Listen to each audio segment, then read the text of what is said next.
हमारी दृष्टि का दोष है। आज हमारी दृष्टि जानवरों वाली हो चुकी है, इसीलिए हम गौ माता को जानवर समझ बैठे हैं। कहते हैं ना कि जैसी दृष्टि वैसी सृष्टि। हमारी जैसी नजरें रहेंगी, नजारे हमको वैसे ही दिखेंगे। लाल रंग का चश्मा पहन करके घर के बाहर निकलो, दुनिया लाल लाल दिखेगी। काले रंग का चश्मा पहन करके घर के बाहर जाओ, दुनिया काली काली दिखेगी। अब दुनिया कोई काली या लाल नहीं है, वो तो जैसी है वैसी है, बस हमारी दृष्टि किस तरह की है उस पर मेरे भाई बहनों निर्भर करता है। राम कथा में भी ये प्रसंग आता है ना कि जब धनुष प्रतिज्ञा ले ली जनक जी ने और सभा एकत्रित हुई, अनेकों अनेक राजा धनुष उठाने के भाव से आए हैं और उसी सभा में राम जी पधारे हैं। राम जी एक हैं, लेकिन जिसके जैसे भाव है राम जी उनको वैसे दिख रहे हैं। जितने मेरे भाई बहनों उस समय भक्त बैठे थे, उनको राम जी में भगवान नजर आए। माता सीता जी को पति नजर आए तो माता सुनैना को उनमें दामाद नजर आए। और मेरे भाई बहनों जितने वीर थे उनको राम जी में योद्धा नजर आए, तो रावण जैसे दुष्टों को तो साक्षात राम जी में काल नजर आए। तो राम जी एक ही हैं, लेकिन दृष्टि का अलग अलग प्रभाव पड़ता है मेरे भाई बहनों। इसीलिए तुलसीदास जी महाराज ने रामचरितमानस जी में लिखा भी है, जाकी रही बावला जैसी, जाकी रही बावला जैसी, प्रभु मूरत देखी तेसी, प्रभु मूरत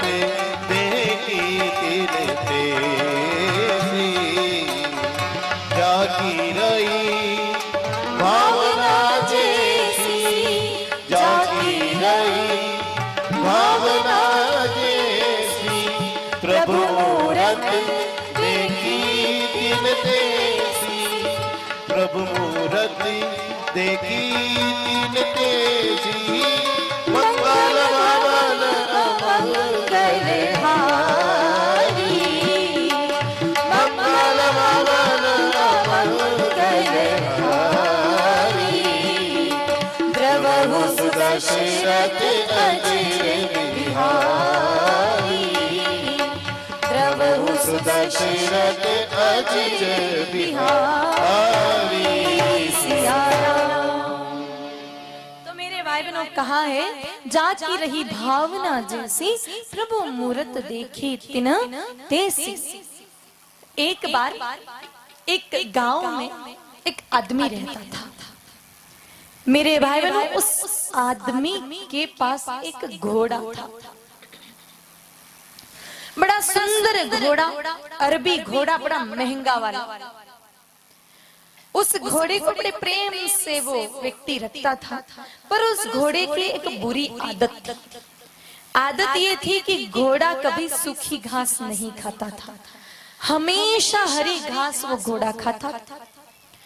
अब 8 महीने तो कोई समस्या आई नहीं, सर्दी में बारिश में तो हरी घास मिल गई तो घोड़े ने खा ली। लेकिन अब मेरे भाई बहनों भयंकर गर्मी के दिन आए, और जैसे ही गर्मी के दिन आए सूर्य नारायण भगवान अपने पूरे मेरे भाई बहनों वेग से धरती को तपाने लगे और सारी हरी घास सूख गई। जैसे हरी घास सूखी तो सूखी घास अब घोड़े को डालना शुरू कर दिया, पर घोड़े की तो आदत कि खावे तो हरी खावे, बाकी तो भूखो ही रह जावे।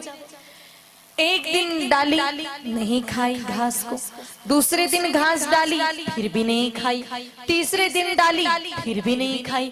अब वो घोड़े का मालिक चिंतित हो गया, विचार किया कि 3 दिन हो गए घोड़े ने कुछ खाया नहीं, अब अगर 1-2 दिन और भूखा रहा तो ये कमजोर होकर के मर जाएगा। और घोड़ा तो भाई बहुत महंगा होता है, 2-3-4 लाख रुपए का, इतना लाखों का नुकसान हो जाएगा, कुछ तो उपाय करना चाहिए। अब हरी घास तो कहीं मिले नहीं, क्या क्या।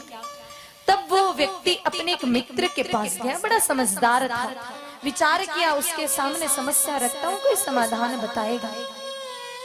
तो मेरे भाई बहनों, मित्र के पास जाकर के कहा कि भैया मेरे पास एक घोड़ा है, उसकी आदत पड़ चुकी है कि वो केवल हरी घास खाता है। हरी घास इस प्रचंड गर्मी में कहीं मिल नहीं रही, अब वो सूखी घास नहीं खा रहा है।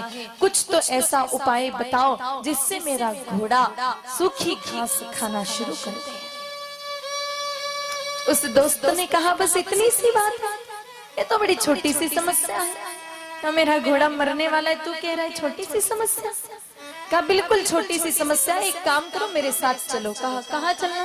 कहा चलो। तो मित्र को लेकर के वो व्यक्ति बाजार में गया और उस बाजार में मेरे भाई बहनों एक बड़ा सा हरे रंग का चश्मा मिल रहा था। वो चश्मा लेकर के आए और ले जाकर के घोड़े को पहना दिया।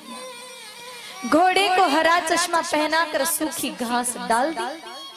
अब वो हरे चश्मे में घोड़े को सूखी घास भी हरी नजर आई और 1 मिनट में सारी घास चट कर गया। अब तो समस्या का ही समाधान हो गया। जब भी घास खिलानी होती उससे पहले वो हरा चश्मा पहना देता, सूखी घास डाल देता और वो घोड़ा झट से घास चट कर जाता। उस घोड़े में और हमारे में कोई अंतर नहीं है।